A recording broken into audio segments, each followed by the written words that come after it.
طيب ده سؤال حابب ارد عليه في فيديو، ودايما زي ما بقول في اي فيديو برد بيه على كومنت ان ده الهدف منه لا بيبقى استظراف ولا بنطلع حد مسرح ولا اي حاجة خالص. كل الناس ليها كل احترامها، وخصوصا لو شخص بيتكلم باحترام. يعني التعليق ده هي مشكورة بتتكلم بكل احترام، حتى لو سؤالها انت شايفه مش منطقي بتتكلم باحترام، فحقها ان احنا نرد عليها بكل احترام.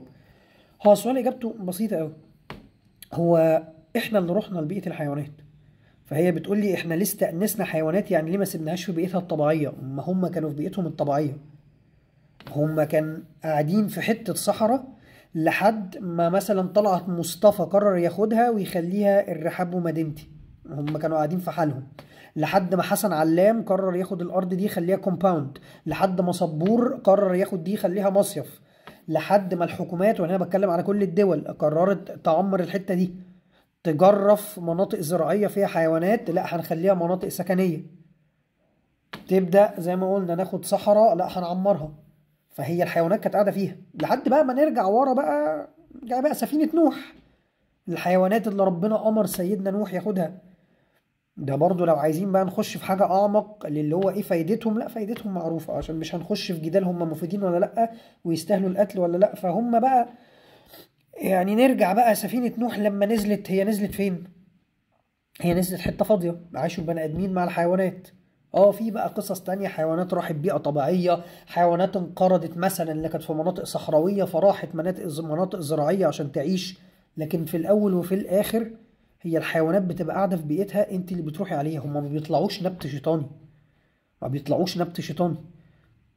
يعني الكومباوندز المناطق الجديدة اللي هم بيه أكتر ناس بتشتكي من حيوانات، هي دي لما كانت صحراء كان ايه اللي حصل؟ هي كان قاعد فيها حيوانات. ودي حاجات من المغالطة، الناس تقول لك لا طبعا لان هي لو صحراء الحيوانات مش هتعيش فيها، لا طبعا فيها حيوانات. الاراضي الزراعية الكتيرة، المناطق اللي بتبقى جنب نهر او جنب نيل، دي عادة بنسبة 90% بتلاقي بدايتها كانت منطقة كان فيها كل الحيوانات قاعدين فيها عشان فيها زرع وفيها مية، حضرتك اللي رحت خدتها. فهو إجابة السؤال إن هم دايما قاعدين في حتة لوحدهم بياكلوا ويشربوا وعايشين عادي، أنت اللي بتخش عليهم. فبالتالي ما ينفعش لما بقى ما يبقاش ليهم مكان قاعدين فيه عشان أنت خدت كل الصحراء وكل الأراضي الزراعية.